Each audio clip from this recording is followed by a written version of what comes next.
Hi, I'm Dave March, the Spyguy, and I'm going to talk about some Epstein stuff and hopefully someone will watch it. Anyways, I did want to clarify yesterday when I had that news about the mass shooting in Canada yesterday, and it was basically, yeah, I was wrong. Okay, so what? I thought it was kind of suspicious that it was a trans woman would be living in the middle of nowhere, British Columbia. Apparently, this man who transformed himself into a woman got done when he was 14 and shot his brother or sister and stepmom, and who knows, and then went to the nearest soft target at the school and shot it up. Doesn't look like he had been going there. Nobody said that he was particularly bullied, but I mean, it's an initial investigation. The CTV or the cops press release pretty much said, this was a trans woman, though we do have at the press conference, the Canadian police officer correcting the genders of when the reporters are asking questions and just saying, no, that's a woman. It's totally a woman. It's like, dude, like, we all know what's going on here. You don't have to. People are still stuck in that weird milieu they can't get out of. A lot of cultural programming went on, of course. And this is all, trans became such an important thing because the left got gay marriage. And when they got gay marriage, they needed something else. So they went with trans.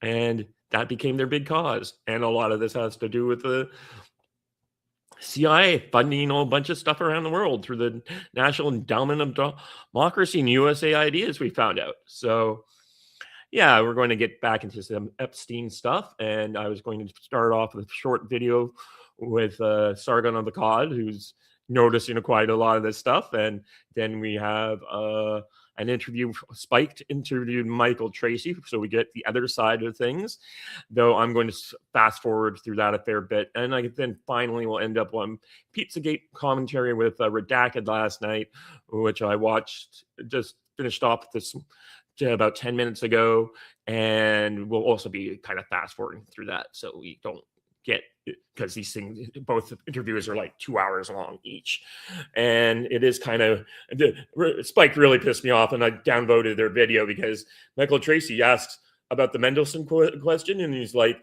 and then Brendan O'Neill just didn't answer him. Like, it's like, why is what's Mendelsohn supposedly done? And it's like, oh well, just things are the way things are here, and just kind of dodges the question for no particular reason. And so poor Michael Tracy goes on just with the narrative of the Epstein victim stuff that he covers. And it's just like, I mean, my predilection, he was a pimp. And he also got out of hand in South Florida with when he should have been more careful. And that's the thing there. So yeah, the redacted stuff gets really heavily into like satanic, that satanic stuff that they're always talking about. And it's just like, whew. But there's something to it. I just don't think it is actual human sacrifice. It's just weird shit people are doing. Okay, so let's start with the Sargon. The Canada one.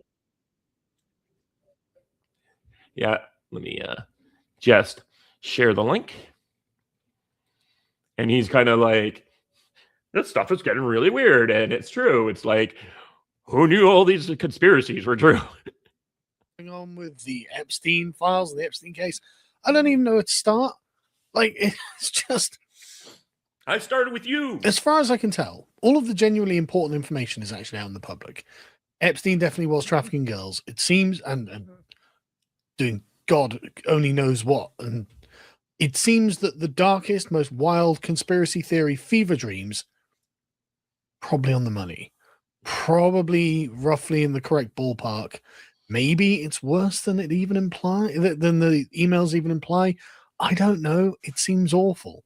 And then you've got the conspiracy theories about him being dead, which, as I said, so far, the files haven't necessarily proved that, but boom. I don't know, man.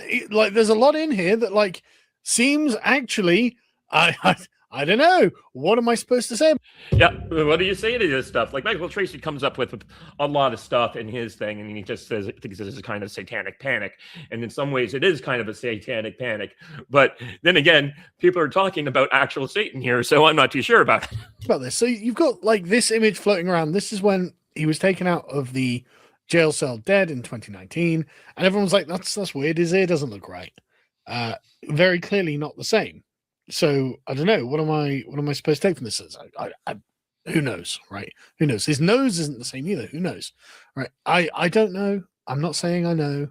I'm an appreciator of conspiracy theories, but I don't think of myself as a conspiracy theorist. Not that there's anything wrong with being a conspiracy theorist in the year of our Lord 2026, because so many of them keep turning out to be fucking true. Right? That's the thing. It's sort of like, what is it? The line? Being a conspiracy theorist is that you're just 6 months ahead of the rest of the people. In fact, like I said on Twitter the other day, it seems like there is basically the omni-conspiracy. There is the one conspiracy that is just at the root of all of the conspiracy theories, and every sort of conspiracy, it's like a mushroom, a fern, where the entire plant, every fern you see is just connected to the same plant through the same root system underground. So you think, oh, that's a separate plant. No, they're all just connected to the same thing. Apparently, Epstein's at the goddamn center of it. Anyway, so everyone was like, yeah, you know what? I don't think Epstein killed himself, guys. I think there's something more to it than that. And you remember back in May 18th, 2025, when Dan Bongino and Cash Patel came out and said, nope, he killed himself. I've seen the whole file. Yep, they saw the whole file. And then we find out stuff in this file where it's like wrong. But hey, he killed himself. And they look like they had guns to their backs. And everyone was like, I don't know, man. I'm just not buying it. I'm just not buying that. You guys look like someone sat you down and said, listen, we will kill your fucking families if you don't just say he killed himself. And you got access to the Epstein files before we did. You open them up and realize, oh, wait, this is an ethnic blackmail finance network that works on securing trade. Remember, I'm not too sure about the blackmail stuff, so I'm not too sure. Like some people have said that, he's just these people all gather compromise on each other, and that's just the way of things. So we all agree not to sell each other out because we're all doing terrible things. So, and that would be certainly one reason why to get rid of him if he had threatened to talk. And deals between various other really powerful and really influential world networks from different groups, like the Russians and the Saudis and the Qataris and whoever else, right? And you realize that Epstein was a middle guy who used his unbelievable connections and the things that he could offer in order to get, certain massive deals done. And in the process was doing horrific things. And you looked at it and thought, you know what? Bit above my pay grade, to be honest. Now he killed himself. I think that's all they need to know. Yeah, and that's an interesting theory of Sargon's to basically say, yeah, we didn't know what we thought there was just this like child trafficking ring, and then there's so much worse going on here. Maybe we just he killed himself.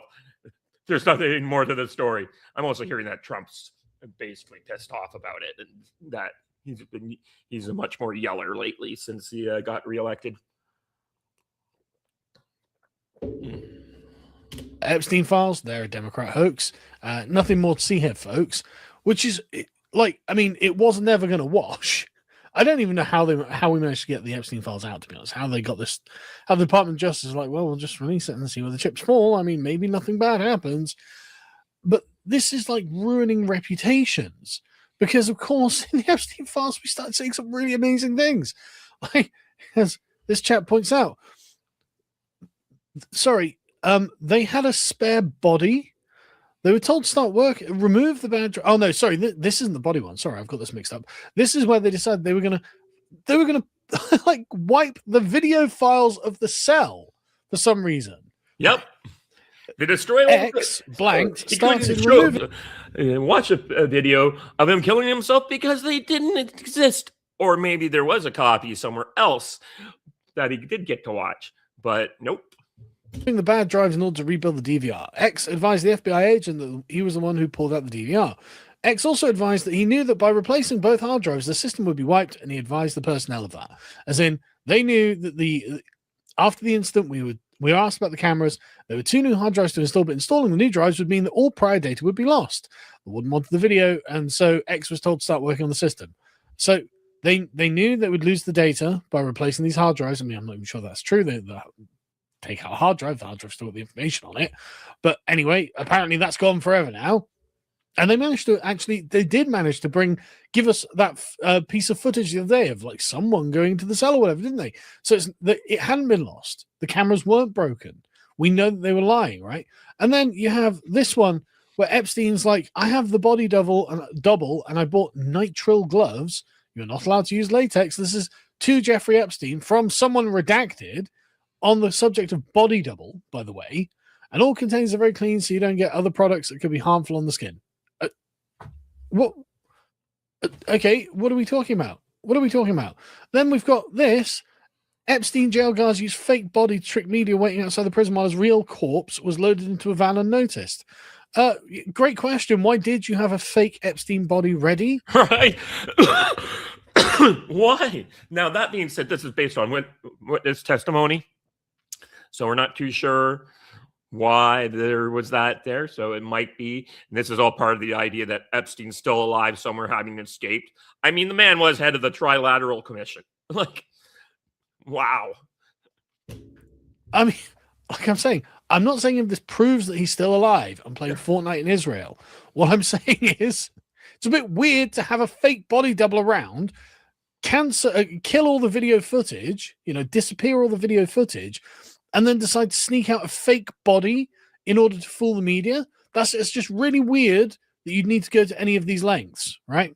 Anyway, then you've got Thomas Massey, who's just been an absolute warrior on this, being like, so why are we redacting a bunch of stuff from the perpetrators and not the victims? Because, of course, the law says that you have to redact the victims' names, keep their identity a secret. And, you don't want to splash the Epstein victims' personal details all over the internet. They didn't do anything wrong. But why have they been redacting, according to Sargon, we got other people saying when we get to the Michael Tracy stuff, in the Spiked interview, we'll get into that. The person who sent the torture video to Epstein, who's apparently named by Massey, tacitly admitted, Massey claims, as Sultan Ahmed bin Sulayman. Sort of like bloody Qatar or wherever it is, UAE. And why did Kash Patel testify to Congress that they had no other evidence of sex traffickers? This is the FBI's own 2019 document listing Les Wexner as a co-conspirator in child trafficking. And it wasn't unredacted until when he posted this. So just why such wild inconsistencies from Dan Bongino and Kash Patel? Why are we doing this?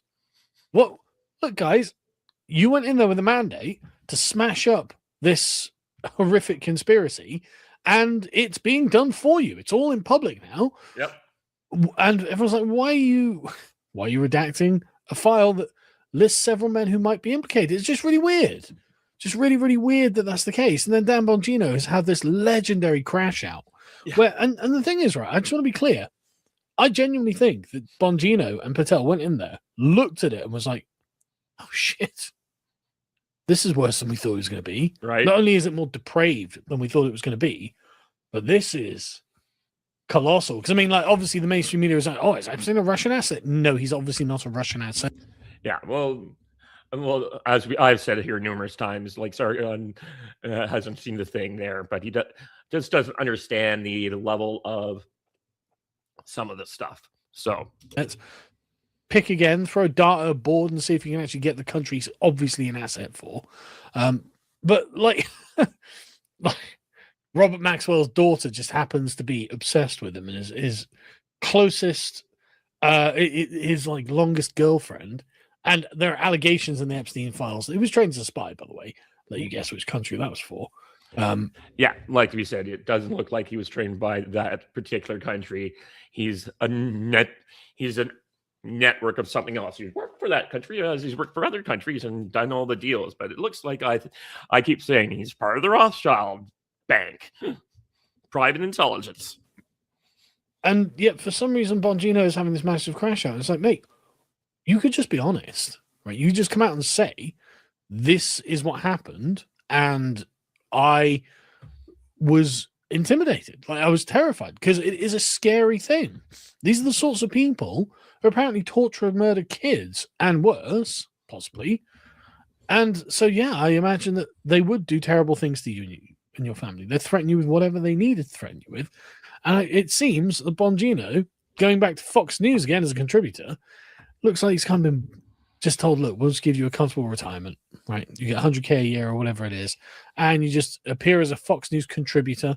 You just pop up, every couple of days or whatever, and that's it. That's all you need to do, and the rest of it all goes away. Right? That's what it looks like from the outside. I'm not saying that's what happened. But then you've got Pam Bondi in some Senate hearing. I don't even know what's happening, to be honest, but she's freaking out and she's losing her mind. And it's just people like, why aren't you indicting any of these clients? Like, you have the names. Yep. And I know you have the names because you've been redacting them. And there are a bunch of people whose names are not redacted. Why aren't you arresting these people? And she starts flipping out. I mean, we'll just watch this. It's just kind of mad, to be honest. Nutty. The Dow right now is over. The Dow is over $50,000. I don't know why you're laughing. You're a great stock trader, as I hear, Raskin. The Dow is over 50,000 right now. The S&P at almost 7,000. And the NASDAQ smashing records. Americans' 401ks and retirement savings are booming. That's what we should be talking about.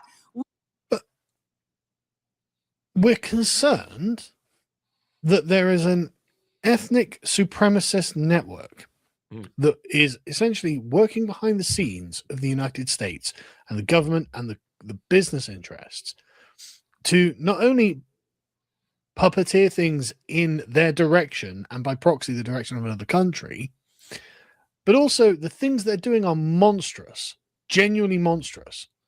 Like they seem to be murdering and raping children. Yeah, I'm not too sure about that stuff, okay? But I understand people are sick. It's hard to believe. Given what we're watching, it's hard to, and learning from the files, it's not impossible. I'm keeping an open mind on it. So you saying, yeah, but look at the Dow, look at the NASDAQ, look at the stock market, kind of makes it sound like what you're saying is this is a load-bearing international pedophile finance network, and if I take it down, the economy is going to collapse. And apparently, according to Alex Jones, who I watched on PBD podcast this morning, that's what Trump thinks too. And that's why he's been trying to suppress this stuff, is because he's really concerned about the global financial response to this. The stock market's going to tank. Millions of people are going to lose billions of dollars. The 401ks are going to go south. And it's like, okay, well, I guess we have to ask ourselves in the utilitarian calculation, is it a price worth paying? And I mean, I hate to say it, but I'm kind of on the side that it is. Actually, I kind of think that actually maybe you do need to arrest these people, even if it ruins the stock market.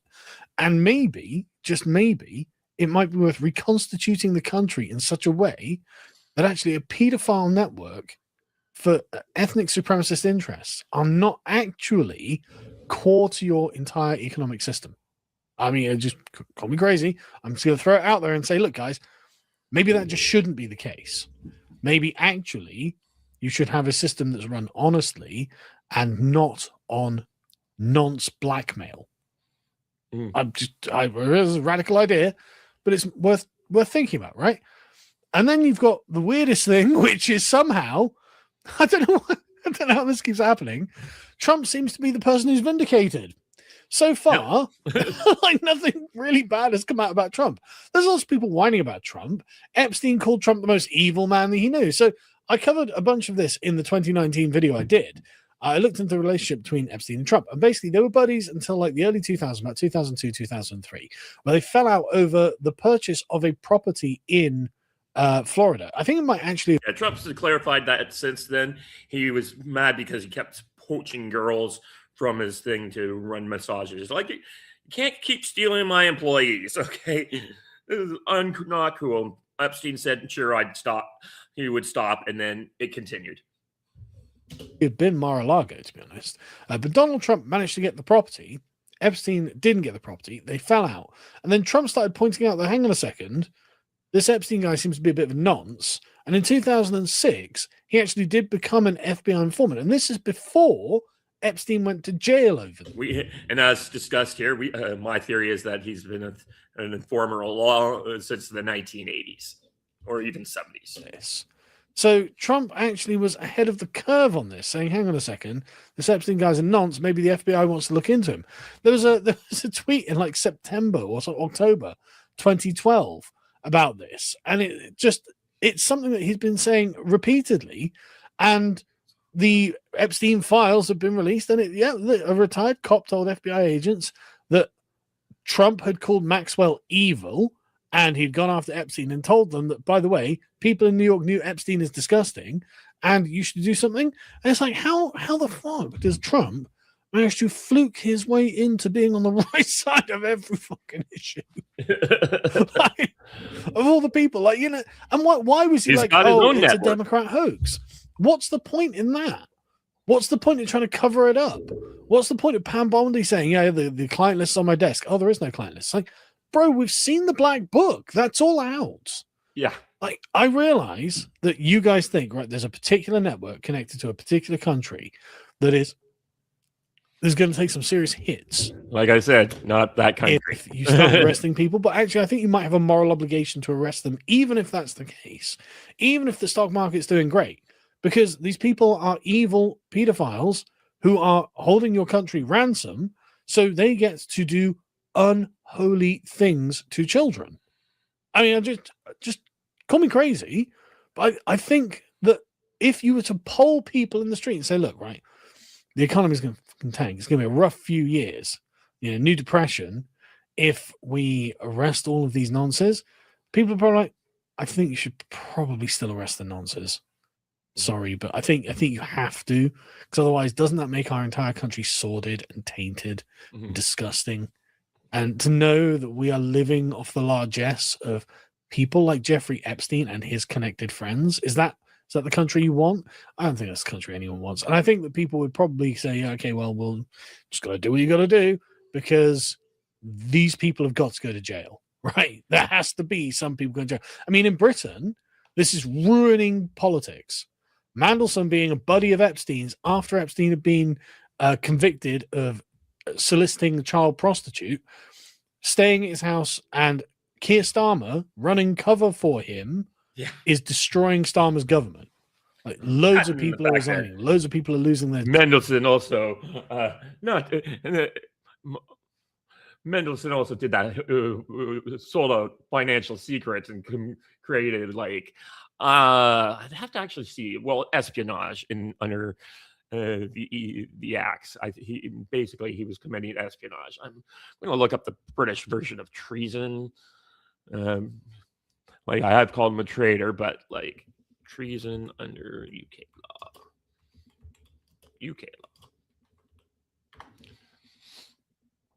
Here's high treason, disloyalty against a sovereign, including plotting to kill the monarch, violating the royal consort. Wow. Or levying war against the crown. You had to actually put that in as a thing. It's sort of like, you screw violating the royal consort is considered high treason in England. Yeah. Killing the monarch, violating the sovereign's companion or daughter, levying war, or adding enemies. So if I guess anyone touches, yeah.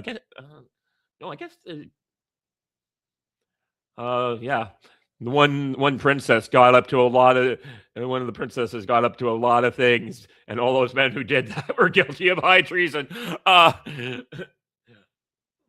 targets the Treason Act of 1842 targets attempts to injure or alarm the monarch, such as discharging firearms with the penalties including imprisonment. Treason Felony Act of 1848 covers plotting to depose the monarch or levy war with penalties up to life imprisonment. Last person convicted of treason, William Joyce, Lord Haha, in 45 for Nazi propaganda efforts. Yes.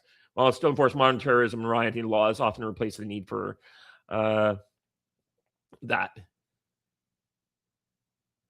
Oh, there was petty treason once, with the later being abolished. So that's why high treason is a thing. I just thought it was great. I mean, this was high treason. But yeah, definitely violating the sovereign's companion or daughter is considered high treason. A lot of who's Elizabeth's kids again?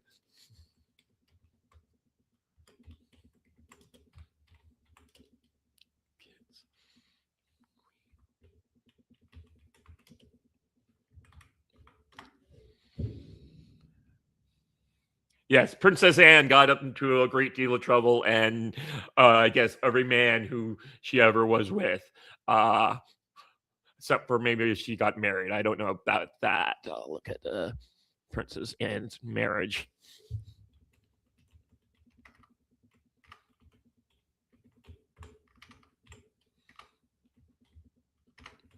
She just had a wild life and marriage.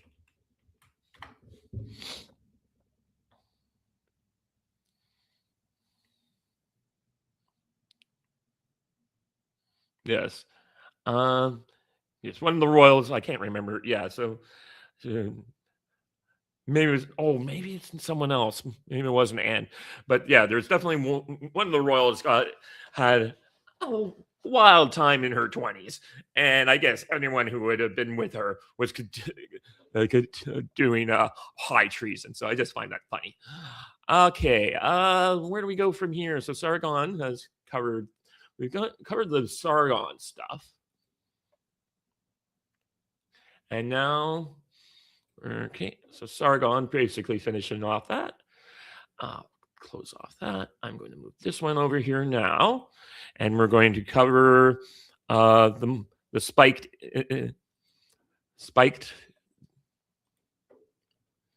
interview. With something that's spiral. That's PIAVP, and assume that they must vindicate the most far-fetched, extravagant theories that they've long harbored about Jeffrey Epstein and what that whole saga supposedly signifies. So if you're consuming information about this story on social media in particular, I primarily use X, but I think it, from what I've seen on Instagram and TikTok and elsewhere, it's fairly similar. You are getting such a radically warped view that you might as well be operating in some alternate universe. Like, for example, I went through fairly scrupulously one particular viral tweet, but this would go for almost every viral tweet that I've seen, and probably Instagram post and TikTok video as well, that they're just like hallucinatory. There was one that I saw where somebody is shrieking in anguish, "This isn't a political issue. This is about them," the unspecified they, abducting and dismembering babies and eating their innards and doing some other grotesque ritualistic child sacrifice thing. And what is that based on? Okay. Thankfully, if you have a little bit of research acumen, you can figure out what that claim is based on. It's based on a memorialization by an FBI agent of a report that they received. I think it was in 2019. Somebody saying that they, a male, were on a yacht in the year 2000 with both Bill Clinton and Jeffrey Epstein, and were raped by both of them as a male. Yep. Donald Trump and Melania Trump happened to be aboard the same yacht. Gee whiz, go figure. And that he recovered memories of these rapes about 2 or 3 years ago after going through intensive therapy. And also he followed up to say he was additionally raped by President George H.W. Bush. So, I mean, this stuff is just utter lunacy that gets swept into this record production because, according to the statute that was enacted in the legislation that was passed last November, all responsive materials that have anything to do or make any reference of Jeffrey Epstein must be produced. Now, on Yeah, and principle, I've talked about that on the show on some of the past streams. That basically, that's what we're seeing a lot of, is that anything that mentions Epstein's name, no matter what, just got thrown out there, and that's why we have 3 million documents, and that's why we need people like Michael Tracy and other people that you can trust to go through and figure out what's going on. Tracy's coming at it from one particular angle, and we'll let him continue. But I need to do a commentary every now and then, so I can like give you what my thoughts are, but also just to interrupt the video and make sure I'm genuinely reproducing it for my own thing. So I have downvoted this one because it's something that happens much later in the video. I was always in favor of this because, like it or not, this has become such a giant tsunami of political media cultural frenzy that there probably are some unique considerations around expectations of transparency and disclosure. And even if there are some trade-offs to be had about certain people being wrongly impugned, which I've always said there almost certainly will be, because we already know, even before this latest record production, that people have been wrongly impugned, that despite that, it's sensible in this circumstance. Yeah, people need to come clean on their things. Like Howard Lutnick saying, "Oh, I knew," lying about his stuff, and I think I understand why. He basically never thought it would come out that he had continued contact, and now that Epstein was safely dead, he could say, "Oh yeah, I knew that guy was a perv from the beginning. Yeah, oh yeah.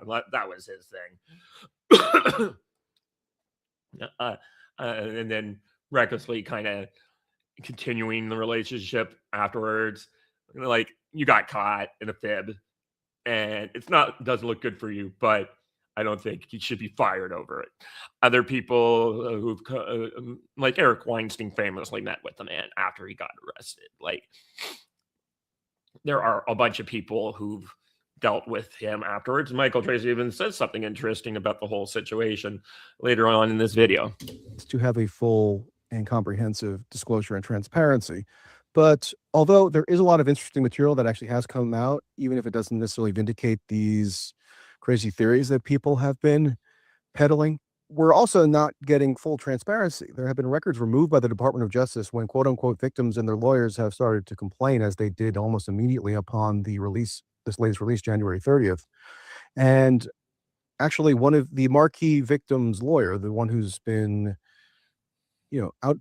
eating out on his Jeffrey Epstein related litigation for something like 20 years now, Bradley Edwards, sent a letter to Judges Berman and Engelmeyer in the Southern District of New York, federal judges, demanding that the entire archive be actually taken down, because according to him and his quote unquote victim clients, there was too much transparency and too much disclosure. Now, these are the same people who were told, or who the media would have us believe, are the most vehement advocates and proponents of transparency, demanding it, holding press conferences, appearing on television and podcasts and so forth, imparting onto us the supreme necessity of having full sweeping disclosure and transparency. And yet they're the most obstinate actual impediments to it at this point.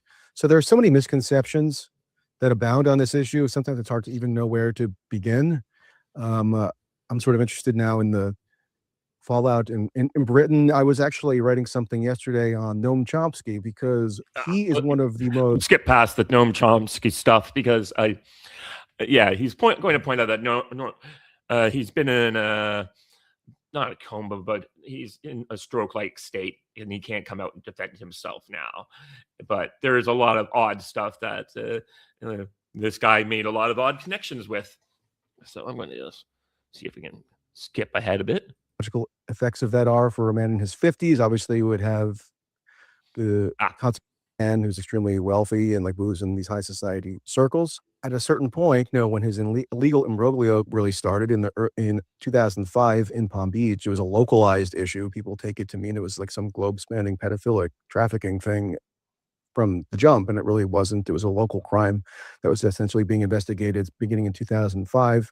So from roughly 2002 to 2005, he was, it's fair to say, reckless and impulsive in that he, according to Ghislaine Maxwell, was at that point consuming what she perceived to be disturbingly high doses of testosterone. If you might imagine what the physiological effects of that are for a man in his 50s, obviously he would have the consequence of producing this overbearing, domineering sex drive. Yeah. And so he got rather fixated with this obsession he had with like pathologically getting multiple massages every day. And sometimes they were a quote unquote massage, sometimes they were a literal massage. And it ended up where local girls from the Palm Beach area, some of whom were not above the legal age of consent in Florida, which is 18, highest in the world. UK, it's 16. So Yeah. if this happened in the UK. Canada's 16 as well. We used to have, under Harper, we had a different system. The Liberals kind of just made it universal for 16. And there's also rules like care and control. And if you can't be a priest or a cop or a teacher, like if you have authority over the child, you can't be doing that kind of stuff with. But the age of consent here is 16. And yeah, the old rule was like within 5 years, 14 to 19-year-old. So, you know, you didn't want to arrest the 18-year-old for going out with the grade 10, the grade 12 for going out with the grade 10 girls, which definitely happened in my high school. Okay. Or it wasn't state nor within Georgia or in Massachusetts or in Washington state or in actually a majority of states in the United States, the entire legal trajectory would have been radically different. That's not me weighing in morally or ethically or politically on what the age of consent ought to be in any particular jurisdiction. I'm just noting that for the record. And so he ended up getting these girls funneling into his house, and some of them lied about their ages or had fake IDs. There is some evidence that on certain occasions he might have known that the girls were not 18 and just kind of decided to move forward with it anyway. Yep. It wasn't always like overt sexual acts, but it was commonly a sexualized scenario where a girl would strip down to her underwear and perform a massage. Often the sexual interaction would escalate as the girls came back for subsequent visits. Anyway, this ended up leading to a local police investigation. And then when the local police were not satisfied with the outcome that the state attorneys sought, the state. I was talking to a cop last night, and he says a lot of times these state attorneys have their own agendas, and certainly by the area we've seen through some of the files and stuff from before the files, where he was just such a prominent Democrat donor that, you know, the stateies didn't give a care, didn't want to investigate him because, you know, he was donating to their causes and stuff. So that's what happens when you're rich and powerful. You can get away with shit because you have made friends with all the right people. And as we've seen with Jeffrey Epstein, that seems to be the truth. They requested federal intercession. That then led to a whole convoluted legal scenario where, upon the federal intercession, they ended up deciding that the optimal resolution from the Fed's standpoint was to have Epstein plead guilty to accede to a non-prosecution agreement that would in turn require him to plead guilty to 2 state-level prosecutions in Florida, charges in Florida, one of which involved a single 17-year-old who had consensual sexual intercourse, she said, with Epstein literally one day before her 18th birthday. People think I'm making this up, but this is what she said in the interview that she did with Palm Beach police investigators. So he pleads guilty. He serves a term of incarceration. He has to agree to a mechanism to pay civil damages to certain government-identified victims, not any victim that had been adjudicated as such, but whom the government had identified as a victim without the veracity of the victimhood being tested. And he also had to register for life as a sex offender. 10 years later, this came to be construed as some sort of, quote, sweetheart deal for whatever reason. Like, I don't think it's a sweetheart deal to have to register for life as a sex offender. If you're familiar with how that works in the United States, it's incredibly onerous. The requirements vary from jurisdiction to jurisdiction. There are international travel requirements, which he did frequently. So I don't know. It doesn't seem like a sweetheart deal. And he adamantly attempted. Yeah, a lot of us think it's a sweetheart deal, but yeah, definitely getting put on that sex sexual assault list is bad if you're an American. And I think it's pretty bad for most countries that end up making them. So attempted to make it so that he would not have to register as a sex offender, but he was unsuccessful. mm, So how was that a sweetheart situation for him? But anyway, so as the years go by, and there's a clamor builds for renewing a prosecution of him because people think that he got a sweetheart deal. He got let off easy. This sort of culminated at one phase with a 2018 series of articles in the Miami Herald by this journalist, Julie K. Brown. And this series of articles was hailed at the time, virtually across the entire U.S. media, as this landmark triumph of investigative journalism. But I'm sorry, if you go back and look, it's actually baleful how horrible this series is. Basically, she's just acting as a PR agent for the profit-seeking victims lawyers who fed her selective material, and it really didn't require all that much investigation. yeah, it is interesting to note how lawyers who can, you got the ambulance chasing lawyers out there who smell money to be made on this on Epstein, and really drive a narrative. And we've seen this with the Alex Jones civil trial, and we've seen this in other places where lawyers of different ilk will deliberately create media hubbub and stories in order to make more money, because follow the money, right? But this caused a political clamor in the United States for some sort of renewed prosecution. The prosecutors in the Southern District of New York reacted to this, and they opened a new investigation. We found for the first time the dates, December, I forget the exact date now, of 2018. And this culminates in Epstein being federally indicted in July of 2019. He is entered into custody at the federal jail facility in Manhattan. He ends up dead, as we all know, on August 10th, 2019. This seems suspicious to many. It seems suspicious to me at the time, and there are still some suspicious elements to it. Oh yeah, there's a lot of suspicious elements, but Michael Tracy's just been really focused in on the financial implications, the lawyers, and all the other stuff that's going on here.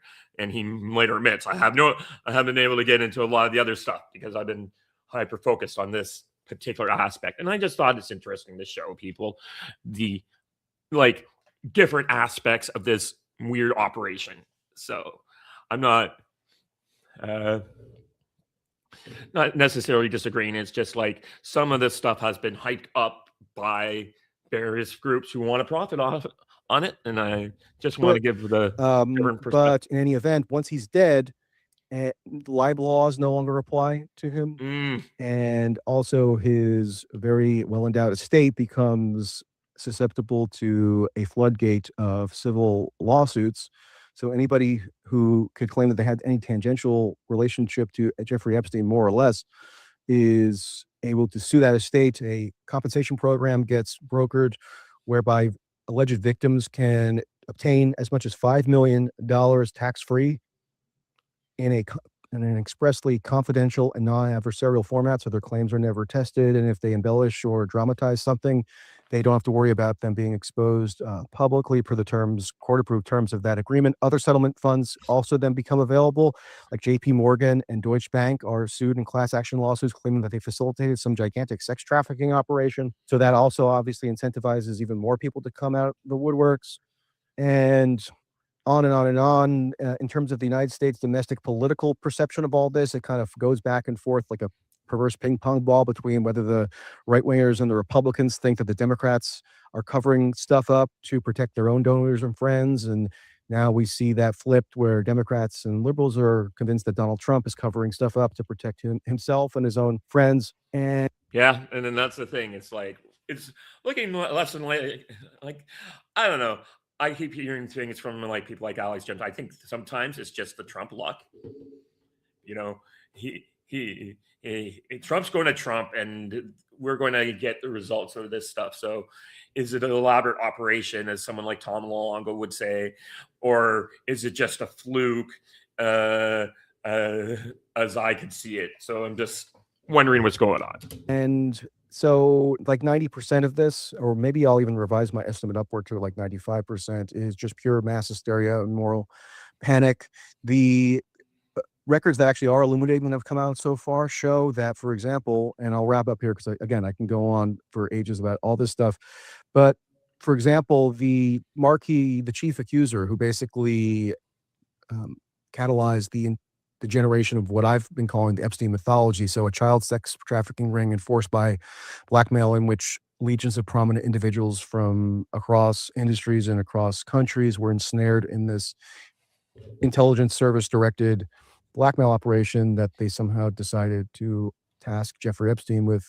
Yeah, like I said, I don't think that's the blackmail operation. It just they might be gathering intelligence on themselves and recording stuff for themselves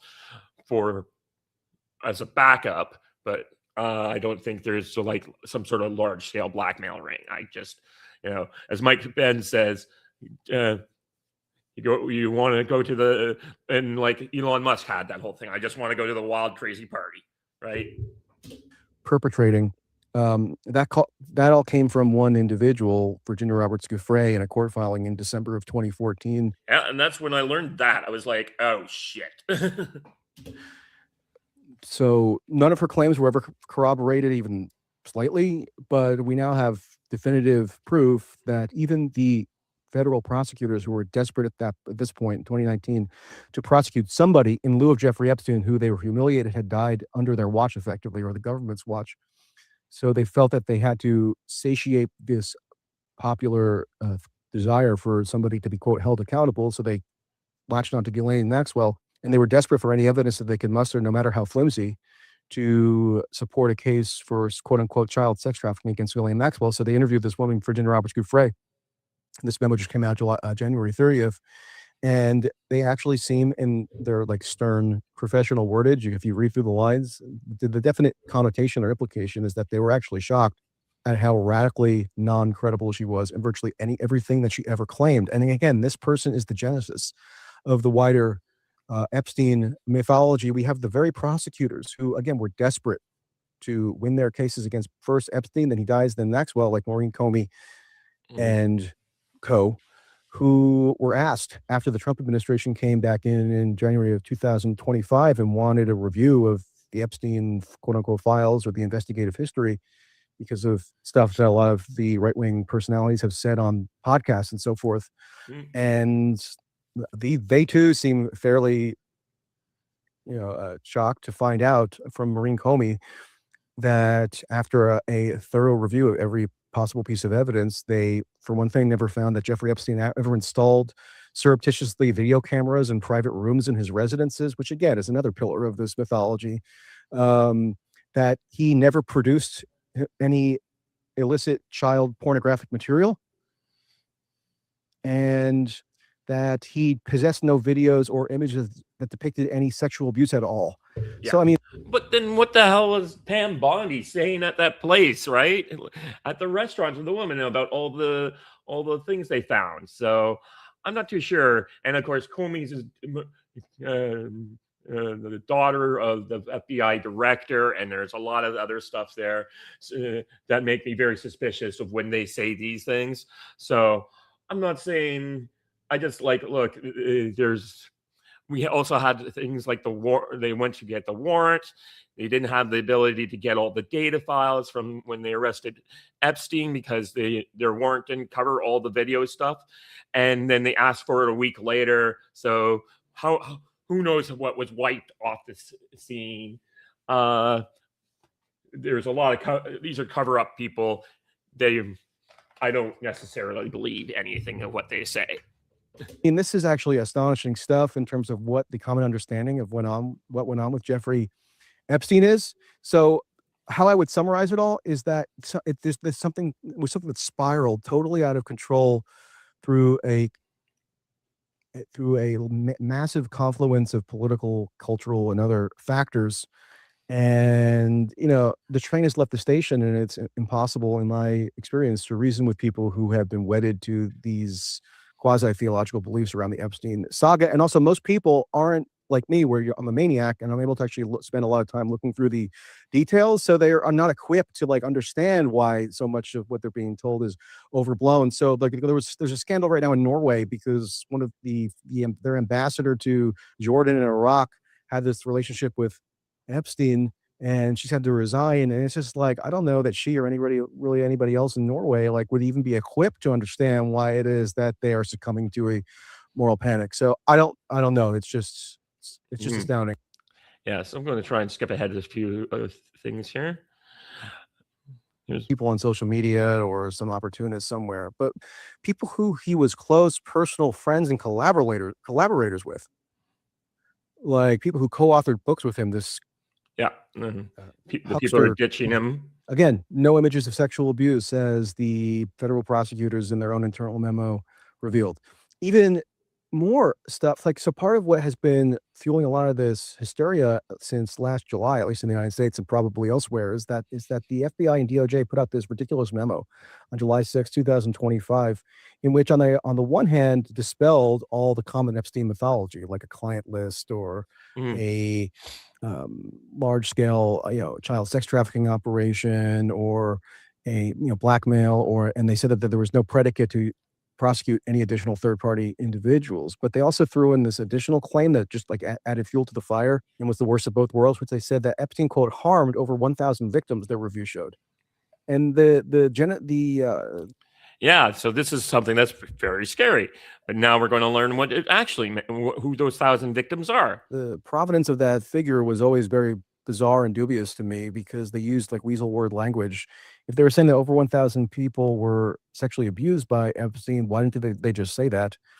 And turns out, at least, thank God on some level for the Epstein file, because now we know what the genesis of that figure was. They decided to throw in the family members of all alleged victims. I don't know if that means uncles and second cousins or whomever. Like, what are we supposed to think now? Jeffrey Epstein raped every one of their dads? I mean, this is so stupid. Yeah. On some level. And yet, Sam Harris, if people who just like absorb little. Yeah. So once again, they're getting into some of these people on the left who have been caught up in the things because they asked questions and then it didn't really work out. And like, as the years go by, like whatever actually did or did not initially happen is almost irrelevant, because it's a faith-based doctrine at that point. I mean, it's so true that, Epstein has become, whatever one might think of the man himself, and I personally have no doubt that he would not be my kind of person. He definitely seems to have done some things that I don't know, Brendan. Yep, and here's an interesting insight from Michael Tracy about this thing here, and it explains a lot of what people might have thought about him and what he was up to, because he kept collecting all these interesting people. And well, I mean, so that's a good point. That this is me maybe going a little bit further than even like the minuscule handful of quote unquote Epstein skeptics would say. That, I mean, there were none 6 months ago, like that I knew of. I was literally the only one. But now, like, you see like tentative signs that some people are willing to entertain more skeptical interpretations of stuff. But like, okay, if you put yourself, I've thought about it from my own perspective, and I don't know if we have that different of personalities, but you can correct me if I'm wrong. Like, if I were invited to a soiree by a person in 2015 who maybe I did a quick Google search on, and I found out that he had pleaded guilty to 2 prostitution charges in Florida in 2008, but he served a sentence and had re-entered society. And he also happened to have the largest private residence in Manhattan, which is amazing. Yep. And he was bringing together for a social evening a handful of interesting people from different fields who otherwise would never have encountered one another. Like, I don't know, Woody Allen and Peter Thiel, and maybe a former prime minister of something and a Nobel Prize winning scientist. And I was invited to go. Would I not go because I would think I was crossing some ethical red line? No, I frankly would not have had that thought. I would have gone. And yeah, and that's something and that's like Eric Weinstein's response, is that I got invited to meet this creature, and I went and saw the picture of Bill Clinton in a dress on the wall, and he had me eat dinner on a tablecloth made of the American flag, and I'm like, what is going on here? So yeah, I thought Michael Tracy's insight into that was pretty good. It's just like, you might want to have a chance to go meet Peter Thiel and Woody Allen. Well, maybe I might be skeptical of Woody Allen, okay, because of that. But Bill Cosby, maybe, since he got stitched up in a stupid way to mark him because he had a weird sexual fetish, and he was the guy who brought the drugs to the parties. I would resent now being told that by having gone, I'm implicated in some kind of criminality. And you know what? Epstein himself might have been an interesting person to speak to and interact with. He clearly was intelligent. He clearly had, certain aptitudes. Yeah, the guy, as we covered in yesterday's video, he is the godfather of artificial intelligence. Like, this guy is kind of an For different cat. endeavor. Him a bestseller, like it was number one on the Amazon charts in England as well as the United States for a while in terms of quote unquote nonfiction books, which it was not nonfiction. It was a fictional book because, and like literally fictional, because it was basically just a rehash with some cosmetic adjustment. Actually, the royal family was extorted into giving something like, $13 million to this Virginia Roberts Giuffre character and her cabal of lawyers. And some of it was supposed to be earmarked for a anti-sex trafficking awareness organization. That was it was supposed to be a charity that was registered in Australia. It was never registered. It was delinquent on its tax registration in the United States. It had like a multiple jurisdiction registration. It never actually did any quote awareness. Once again, the lawyer, getting into the lawyer factor, which I think is an interesting point, that there's a lot of people who are making a lot of money on going after Epstein. Not that, but maybe, and so a bunch of lawyers got rich. Great. For any sex trafficking victims, it was like a personal PR. Very closely associated with Mandelson, and therefore. Okay, here's what got also when you look up the definition of the email we sent 15 years ago. Also, isn't he gay? This is one of the most absurd examples of like the Epstein collateral damage. Which female victims did he victimize? What did he do? And this is what, so like he said, I haven't been able to get into this. I don't know what Mendelsohn is. Isn't he gay? What did he do to some sexual victim? And we know the reason is not because of some sexual victim thing with Epstein. It's because of a financial thing where this guy was giving away, committing espionage. But the thing is, like, whenever anybody ever addresses this, and I did watch Mandelson on the BBC with Laura Kuenssberg a few weeks ago, and he also has to go through the motions of saying, had I known, blah, blah, blah, blah, I would have never, I regret having ever met, etc. And all that does is give additional credence to the idea that there was there would have been something gravely morally wrong in having interacted with Jeffrey Epstein if they had known X, Y, or Z, even though the X, Y, or Z that they're supposed to have known, like, is like 99% fantastical nonsense. But like nobody can say so. So everybody is in a bind that they know they have no ability to apparently wiggle their way out of. In terms of the government falling, I mean, you have to fill me in maybe on like what the latest developments are. I saw Can you fill them in on the latest developments, Brendan? Can you? I guess the king suggested that that he would support his brother being criminally investigated. Starmer said Andrew should go to the United States and testify before Congress. It's just like unbelievable. And obviously the Labor government was increasingly unpopular anyway, and reform is the most energetic political presence in the country, and so on and so forth. But if it were to fall as a result of this, it would be, I would have to think deeper about how to characterize my reaction, because I don't think I can do it justice on the fly here. But just tell me, like, what is the latest? Because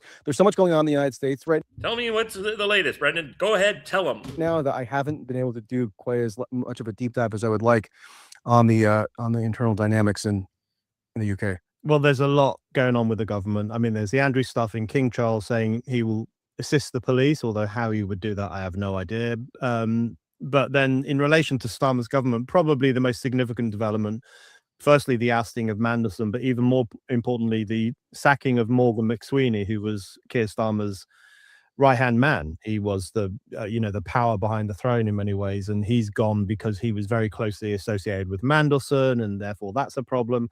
So the government is, bit by bit falling apart over this scandal. So it is huge. Whether Starmer himself will go is still an open question. And, some of us hopes he goes, but not necessarily on the back of this scandal. We'd rather it was done in a more democratic fashion for things he's done wrong to the country, rather than for any links he supposedly has to this kind of demonic.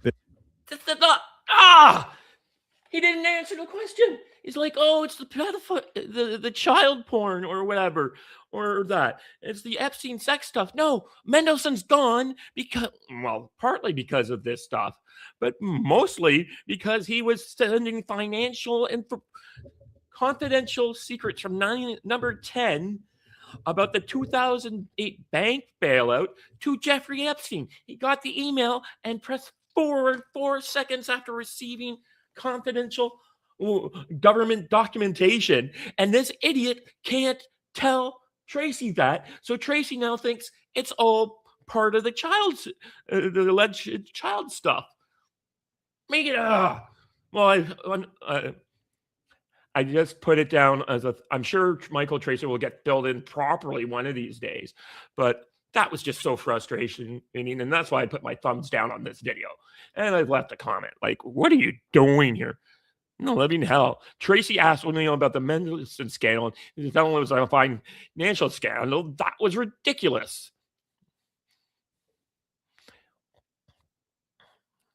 Yeah, there's a lot of stuff going on here. Anyways, I just was so frustrated by that. That was ridiculous. Anyways, now we're going to get to the very exciting, interesting stuff. Anyways, we're going to share Redacted, Pizzagate stuff, and we'll probably fast forward a bit through it as well. Piers Morgan had a good introductory kind of video on this today. He's also got a debate with Dershowitz and some other guy, and Dershowitz is set to sue. But I didn't really think it, because it's such a general overview of what has been done. He had Ryan Grimm come on from Drop Site News to kind of explain what was going on, but it's a very generic. So it was great to see it finally getting on to the big time areas like Piers Morgan and getting out to his massive audience. But I just didn't think it was to whatever audience I have, it was all retreaded stuff. Anyways, so we're getting on to the Pizzagate stuff. And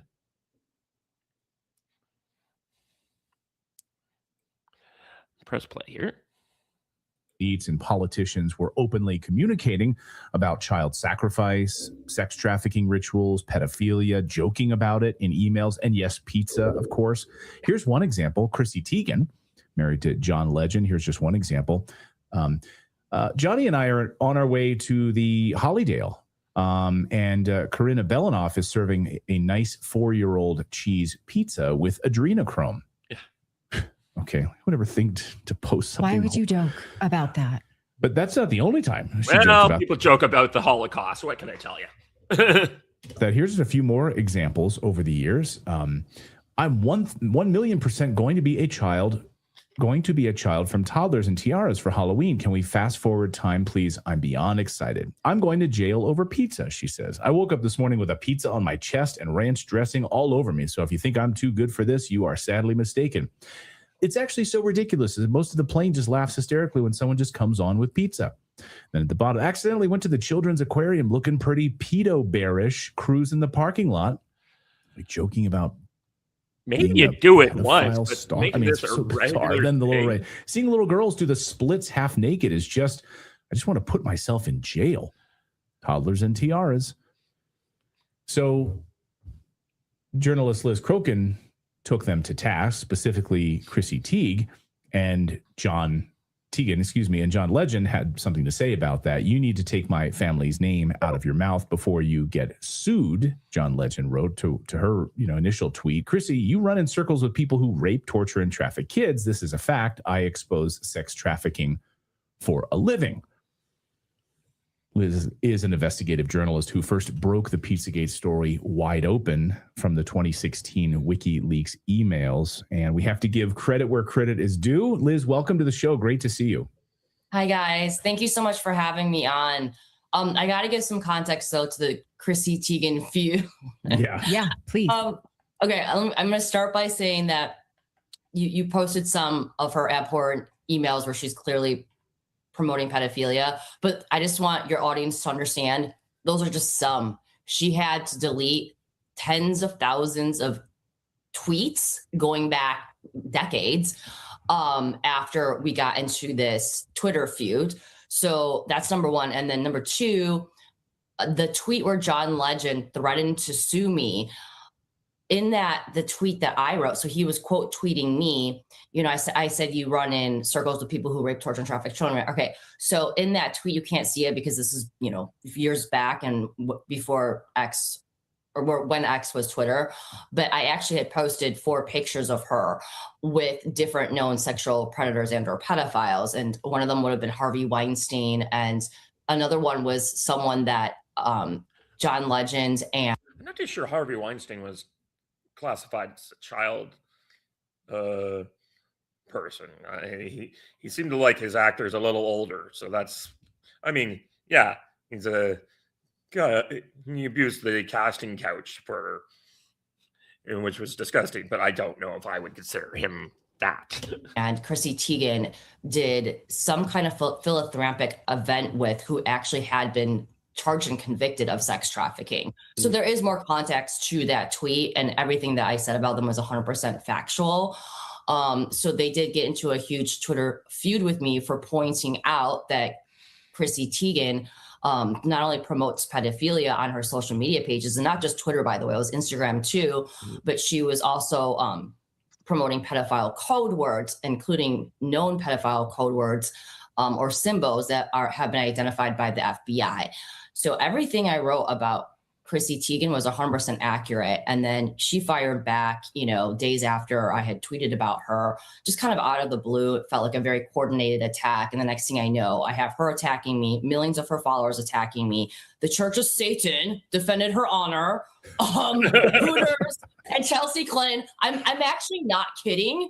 When we got this Twitter feud, like of the verified people that were defending her, it was the Church of Satan, Hooters, and Chelsea Clinton, like Satan Spa. It's like, you can't make this up. I'm like, wow. You guys are really helping her case here by coming out.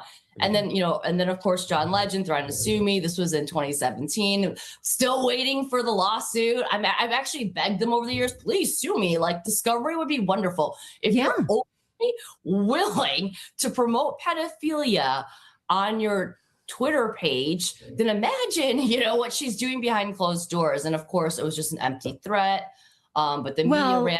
It's worth mentioning truth is an absolute defense. So what you are saying here is you are associated with known sexual predators and you have proof, and you're saying that you are promoting pedophilia on your own social media, and that is undeniable based on just the snapshot we just showed. So none of this is conjecture. We are going to get into how you decoded Pizzagate into something which at the time was conjecture and no longer is. But what you're saying here is provable. There's no suit here because truth is an absolute defense.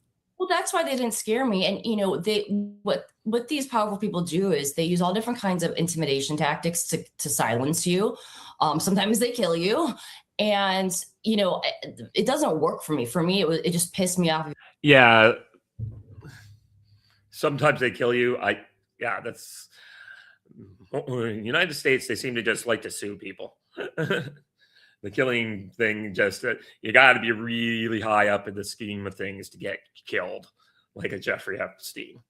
Okay, so just wanted to put my commentary there. Even more in it, I doubled down on them. And so, but traditionally with a lot of people, these intimidation tactics work, but you're absolutely right. The media also, when they were recovering our Twitter feud, including the Today Show, they took it further to slander me, and the Today Show said I'm a self-described journalist. Well, no, actually, I had been working in the mainstream media for 2 decades, and I have a journalism degree, and that had been well documented, all over the internet, including on my Twitter page. And so the Today Show chose to misguide their audience and make it seem like I'm just this random person that woke up one day and decided that I'm going to be a journalist. And as if NBC News, which is an extension of the CIA, Ken Delaney and these people that get handed information directly from the intelligence state, they're journalists. Give me a break. Give me a break. I can't even with that. Right. What distinguishes you from them? I too have worked in the mainstream media. I guess that gives, because I've been ordained at one point by them,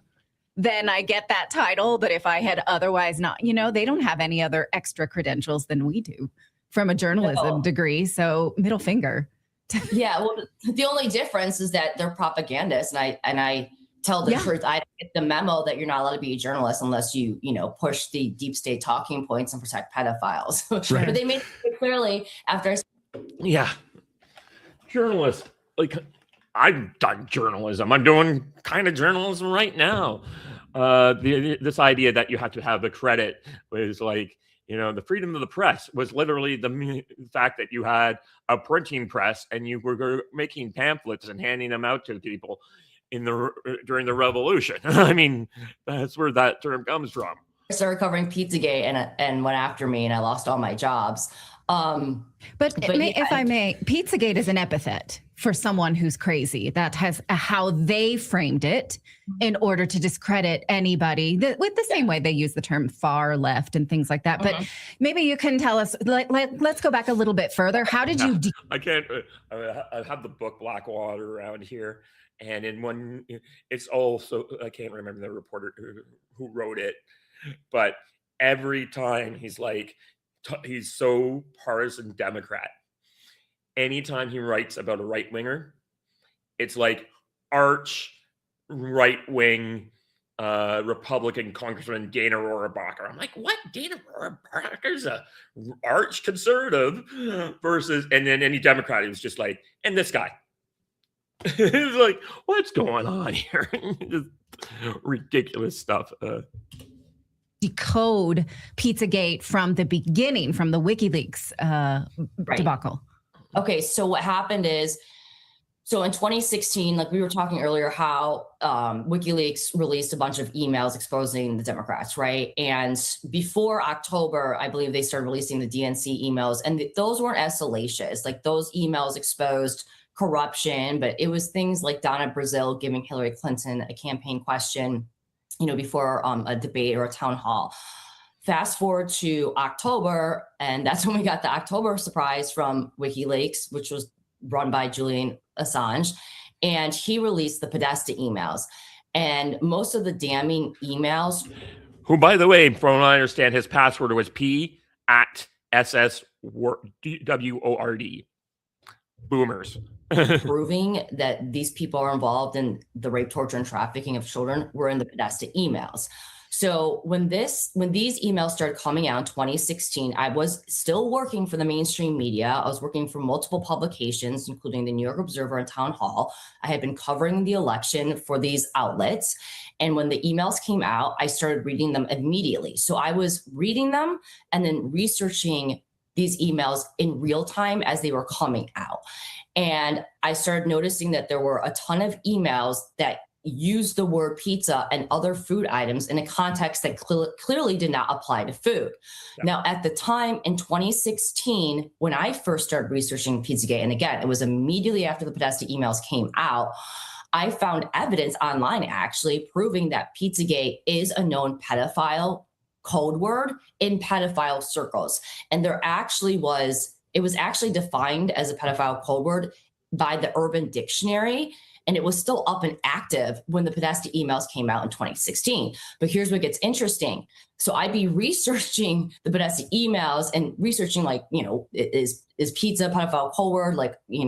What's the definition, the street definition or slang definitions of these words? And I would see, the Urban Dictionary or other sites pop up explaining that it's a pedophile code word.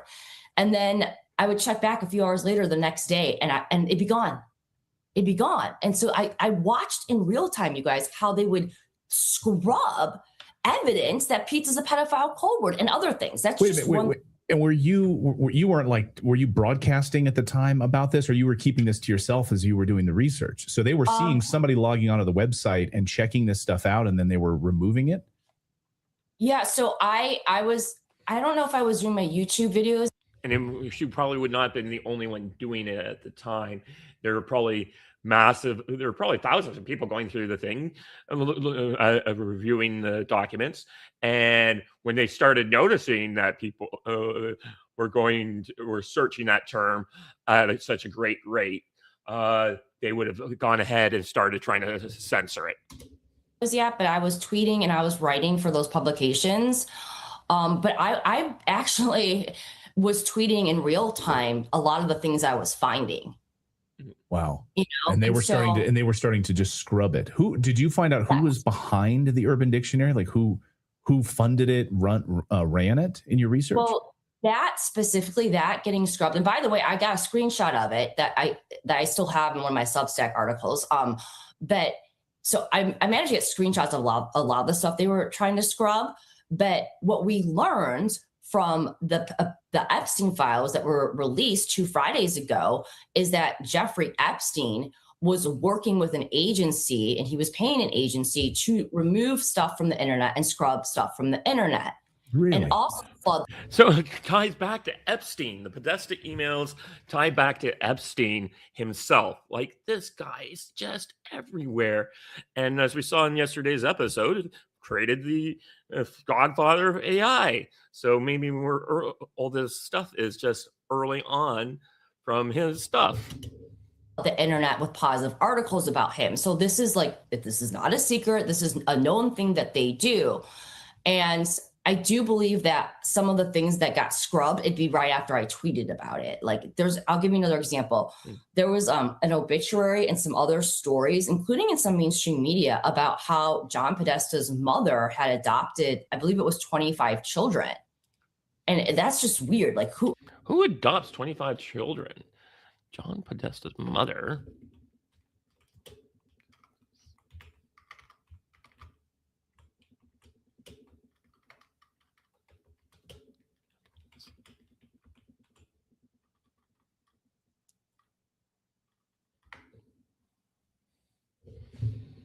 Yeah, just Tony. Yeah, so it doesn't look like that, but yeah, so it's just his brother. I'm not saying that there's not more, and then she's saying it kind of like it's a rumor and it got out there, but who would do that? What? Who adopts 25 children? What's going on here? And with all the red flags with John Podesta's emails and the pedophile codes in his emails. And so I tweeted about that, and next thing I know, like those sites are scrubbed. And so I watched this stuff happen in real time. And then fast forward again to 2 Fridays ago, we get it confirmed that Jeffrey Epstein was doing that. So if he was doing it, of course, his pals and associates were too. This is one of the techniques that they used to hide the truth from the public and to make people like me appear to be less believable. Because here's the thing, if they hadn't scrubbed evidence that pizza's a pedophile code word in 2016 from the internet, then people would have gone on the internet on their own and researched it, and it would have popped up, and they would have said, hey, maybe Liz Crokin isn't so crazy. Instead, they would Google it and they would get no evidence of it. Huh. It's the incuriosity just floors me. And I think I saw this, during COVID, like there are some contraindications of taking this vaccine. Is the media interested? Not at all. Nope. Don't want to look there. This is just indicative of, hey. Yep, just money. 7% of Fox's revenue comes from big pharma. Better like this one.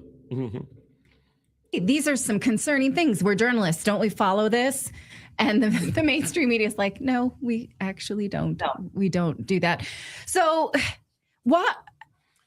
how far did you have to go back to see that these code words were indicative of something? So this is not something that, these nefarious circles made up. They were perpetuating it. I guess people who see this in Epstein think that they had just made it up, but that's not true. How far back does it go? I think the Urban Dictionary entry is from 2010, but it's been used before then. Excuse me. So they've been using pizza as a pedophile code word for a very long time, for several years. I think it goes back way beyond 2010. And it's my opinion that they chose the word pizza because pizza is something that children love. Pizza restaurants are where kids go to have birthday parties.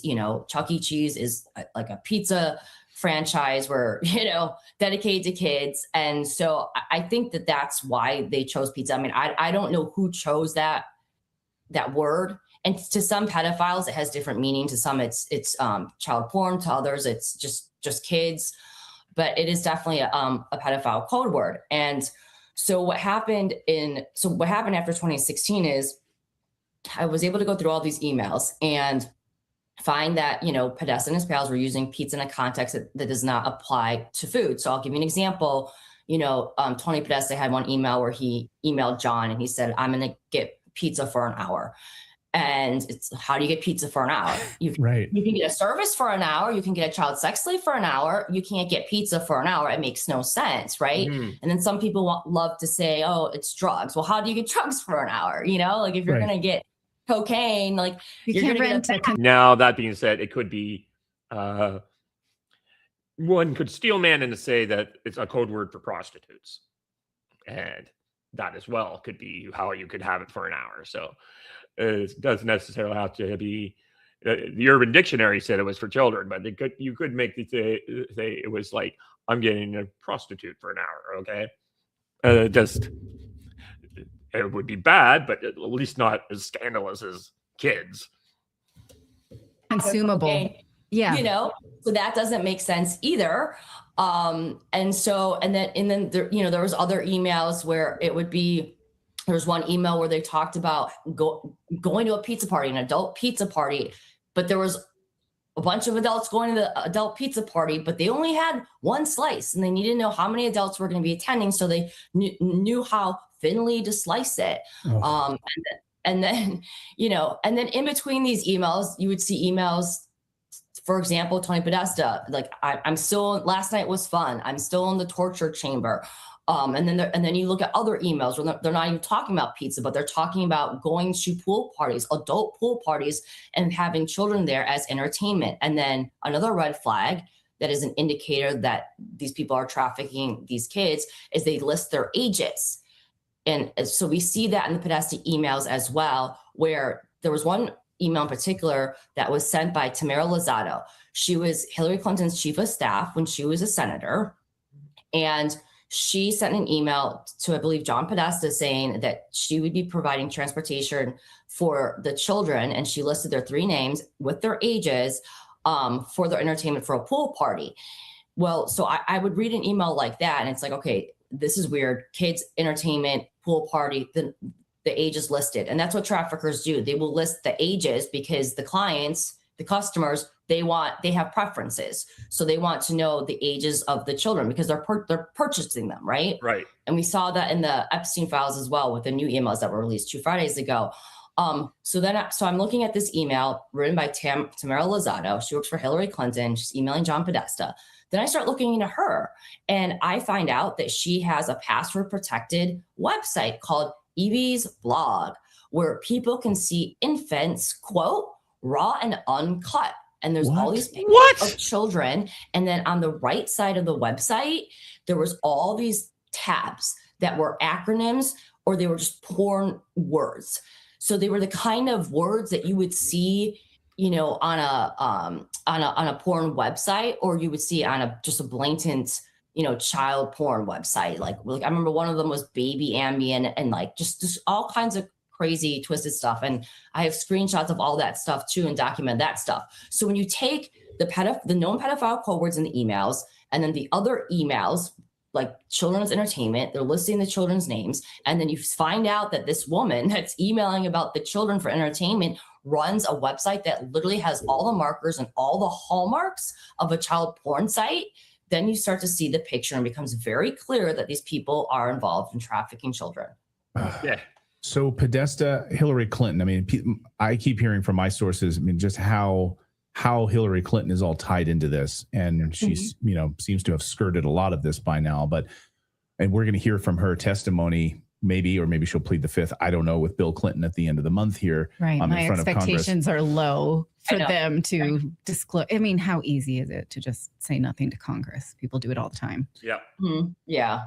Well, So- we'll see. As of right now, she's acting like she wants cameras. I mean, at what point, what does this matter? What point is all of this? a man, ambassador died and the country is destroyed. But, why are you hassling me about it? In there in full transparency and just bizarre, and that she's going to talk. But, have they ever told the truth about anything? No. So I doubt it, but it'll be interesting. We'll see. So when you look at Podesta, sorry, go ahead. Oh, sorry. Can I chime in? Because I don't want to interrupt too much, but I'm trying to wrap my head around this, because this is at the time this was going on, I wasn't in journalism at all. So I wasn't involved with Redacted. I was just a normal person working like a normal job, I guess. But why is it what I remember Pizzagate being is that there was a particular pizza place that the Clintons owned, and there was like a child sex trafficking ring in the basement. Why is that? I know it's probably just unpacking the propaganda, but why is that the only image I have of this? None of this that you're saying now was ever I had no idea it had anything to do with the whole ring of people. And that's what it was like. How did they get me to believe it was just a single pizza place? And I believe Washington, D.C., that the Clintons had something to do with. How did we get there? And then they could label you a conspiracy theorist because about that one particular pizza place. And then that's how the mainstream media spun it. There's nothing to see here. See, Liz is crazy, right? I mean, maybe you can unpack that. And then I want to get back to my Hillary Clinton question. Sure. So I'll explain that. Okay. So the Podesta emails came out. People like me read them, researched them, and put the pieces together. And it was very clear for me quickly. I mean, it took a couple hours of research, and maybe not even that, to figure out these people are trafficking children. So what Pizzagate always was, the definition of Pizzagate is that in 2016, WikiLeaks released the Podesta emails, and they were littered with known pedophile code words, such as pizza and other code words. And it proved that John Podesta, Hillary Clinton, and their associates are involved in the rape, torture, and trafficking of children. That's it. That is the true definition of Pizzagate, and I've been saying this for 10 years. So what the media had to do, the corrupt, compromised media had to do, because this story did start going viral in 2016 on social media, what the media had to do is they had to create a psyop to distract from what the true definition of Pizzagate was. Right. So that's when they weaponized the mainstream media from every network, from MSNBC, CNN, Fox News, all the print publications. And they came up with a new definition of Pizzagate. And their new definition of Pizzagate is people like Liz Crokin are saying that Hillary Clinton is trafficking children in the basement of a pizza shop. Yep. In DC. And that's Pizzagate. And that was never true. That is never what Pizzagate was about. Where did that story even come from? Was it totally manufactured? The entire media just started going with it at the same time. And again, every network from Fox News, Daily Wire, CNN, and because they understood that if people understood the simple and real explanation of Pizzagate, which is the Podesta emails prove that they're trafficking kids because they're using known pedophile code words. That's it. They knew that if that definition got out to the masses, then they would probably figure it out. So they had to create a diversion, a new definition of it to make it sound so ridiculous. Oh yeah, Hillary Clinton comes the wrap-up smear. Sitting in a basement of a pizza shop trafficking kids. Right. So people wouldn't believe it. And then they took it a step further. You had people like Chris Cuomo go on CNN and say, hey, just so everybody knows, the Podesta emails came out via WikiLeaks. And just so you know, it's illegal for you guys to read these emails. We can read them and we will report, anything important that's in them. But you can't. What? Nonsense. Yeah, Andrew Cuomo was such a... or... the Chris Cuomo and Andrew Cuomo, one of them is a war criminal, one's a pure propagandist. Yeah. So they had to scare and intimidate people from reading these emails because they understood that these emails were so damning and they can't be explained off. All the code words, all the pizza used in a context that doesn't apply to food cannot be explained off. So they had to scare people into thinking that they might get arrested if they read the Podesta emails, which is a complete and total lie. So they created a diversion. They created the PSYOP. They redefined Pizzagate into something it wasn't, making it sound ridiculous, making people think they're going to get arrested if they read the Podesta emails. And that's how they were able to cover it up for so long. So if I may just circle back to something you said, that these are known code words. The FBI has known this for a long time, and that's not crazy. I mean, of course they need to, sort of decode code words for bad guys. That's what they're supposed to be doing. So you're saying this has been known for a long time, and that's shocking to me. Yeah, so the code words have been known to the FBI and the DOJ for a very long time, and there's also symbols as well. There's actually also been multiple cases where law enforcement was able to arrest child sex predators because they used pizza as a pedophile code word. I think in 2017 there was a sexual predator named Steven Salamick who was arrested. Fast forward to, I believe it was 2020. There was a guy in College Station, Texas, that was attempting to prey on children and or had child porn, and they were able to bust him because he was using pizza as a pedophile code word. And the FBI, by the way, was involved in that case, and they actually documented on an FBI affidavit that he was using pizza as a pedophile code word, and the agent said that he had been trained and taught that pizza is a pedophile code word. That right. I mean, you can go online right now. That is open source information. So it has been recognized as a pedophile code word by law enforcement for many years. And I'll take it one step further. Meta is currently in a lawsuit because pedophiles were, guess what, using pizza or the pizza emoji as pedophile code words to procure children on Instagram and or Facebook and to prey on children or exchange child porn. And that lawsuit is currently going on right now. Gosh. So it's a narrative substitution. It's like there's something to see here, but let's give you this. And then because you think that sounds so crazy, you don't see what's true behind there, which is exactly there's a ton of facts there that's worth looking into. That's not shocking, but and then it makes sense. Then the next thing that they did is then they used a patsy to shoot up. So the pizza parlor in DC. Yeah. And this is a crazy story.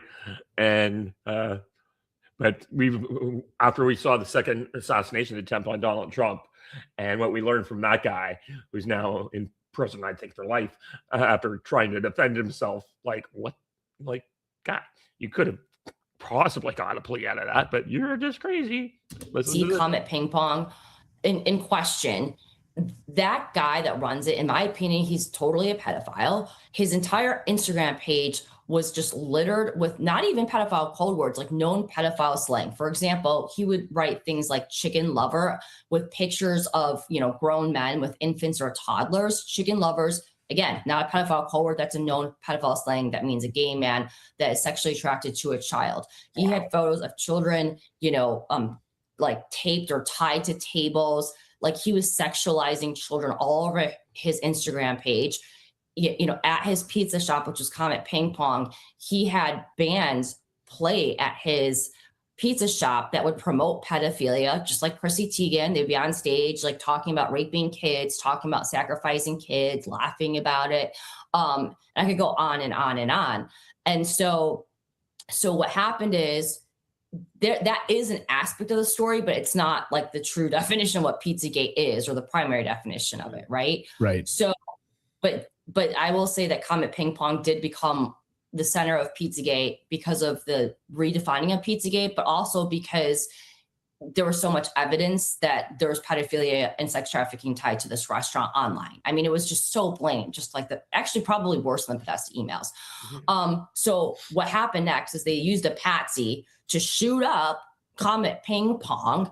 And they claimed that this guy, believed Pizzagate was real and then got violent and walked into Comet Ping Pong and decided to shoot it up. And guess what? He didn't shoot anyone. The only thing that was shot was the server that allegedly had child porn on it, by the way. And somehow the door was closed and the bullet managed to go through the office door into the server, destroying the server, Right. and that's it. And then fast forward to, I believe, a year and a half ago, the patsy that was used to shoot up Comet Ping Pong to make people like me seem crazy and violent. You better not believe Pizzagate, because this is what it leads to. This is the violence it leads to. So the patsy that shot up Pizzagate, destroying the alleged child porn on the server, just happens to be killed by cops a year and a half ago in a routine traffic stop. So, riddle me that. Right. Cover up your patsy. Right. This is how it works, whether it's some sort of MK Ultra mind controlled guy that they pull out of the woodwork to go and shoot up a server around? He got and to perpetuate the story. And then Liz Crokin is nuts, right? Because this whole story was about a pizza shop, not about the larger email scandal and the connections to the Clintons and all of that. So I just want to go back to Hillary Clinton here and the Podesta connection here and her assistant emailing, arranging with this, this porn website and where people could log in, I guess, and make their selections. I mean, how does this connect to Hillary Clinton? I mean, have you seen direct evidence where direct emails back and forth, there's a paper trail where she knows that this is happening?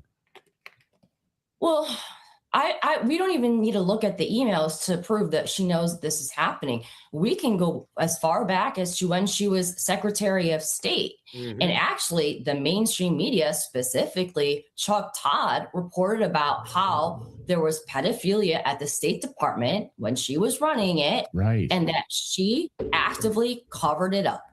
So, we don't even have to look at the DNC or Podesta emails to know that she has covered up pedophilia and sex trafficking in the past. But what I do know is that the Clinton Foundation is involved in child sex trafficking.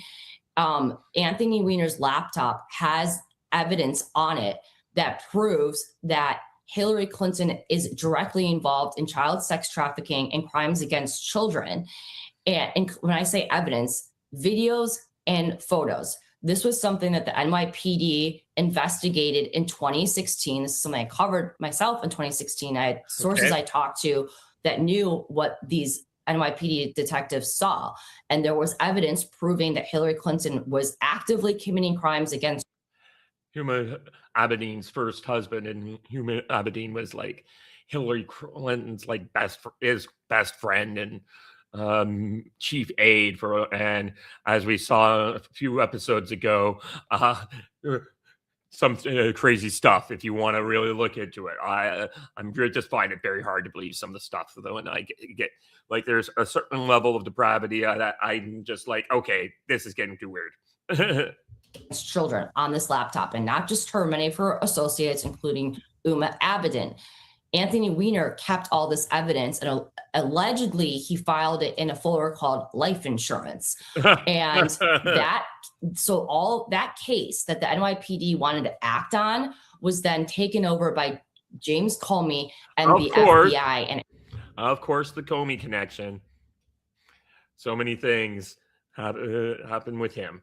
To this day, nothing has come of it. However, in 2018, the Inspector General's report on that case documented how the evidence on the Anthony Weiner laptop did prove that both Hillary Clinton and her foundation were involved in crimes against children. And you guys can go online today. As long as crimes against humanity. Yeah. So. And pull up that IG report and say that on page 297, it says just that. So there's a ton of different examples of how Hillary Clinton is involved with child sex trafficking. And I could go on and talk about, how her and Bill, managed to free Laura Silsby, who was arrested for attempting to traffic 33 children out of Haiti, or we can talk about she did the State Department, what they did with CPS. I mean, there's so much evidence. I've written a whole article just on the Clintons alone and their ties to. Yeah. So I'm going to end it right about there. I encourage everyone to go on Redacted and watch the rest of the video. I think we got kind of the nuts and bolts of what was in that particular part of the story. And I'm going to say my usual spiels. So if you guys like this kind of stuff, I encourage you to like, share, and subscribe. And retweet it out on your social medias or do whatever you feel is appropriate. But I'm signing off here. I gotta go to the store. I gotta get something to eat. It's been great hanging out, and I did see that I had a couple people watching this for a little bit, so in the early part, so that's good. The more times we get, the more people we get, the more I can do stuff. So thank you very much. Have a good night. Bye.